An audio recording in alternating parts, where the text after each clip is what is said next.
Welcome to my channel. Welcome to বন্ধুরা, মাই কেমন channel. আছো তোমরা? তো তোমাদের সাথে একটি ইম্পর্টেন্ট টিপস শেয়ার করি।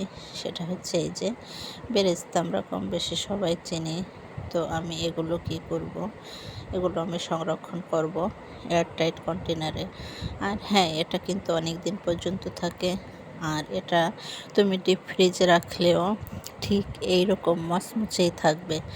একবার রেখে দেখো, তারপর কমেন্ট করো, ঠিক আছে? আর ভিডিওটি ভালো লাগলে লাইক শেয়ার দিও, সাবস্ক্রাইব করো। তো বন্ধুরা, এটা কেন সংরক্ষণ করব?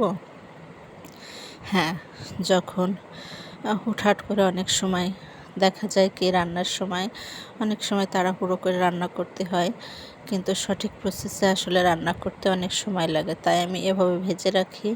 গরুর মাংস, মুরগির মাংস বা কোনো মাছ ভুনা, বড় মাছ ভুনার শেষে আমি যখন রান্নাটা নামাবো ঠিক সেই পর্যায়ে দুটো একটা শুকনো মরিচ আর এই বেরেস্তাগুলো রান্নার উপর দিয়ে ছড়িয়ে দিই।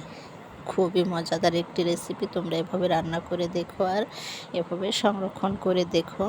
আর অবশ্যই কমেন্টে জানাবে। ভালো লাগলে লাইক শেয়ার দিয়ে পাশে থাকবে। তো বন্ধুরা, নিত্য নতুন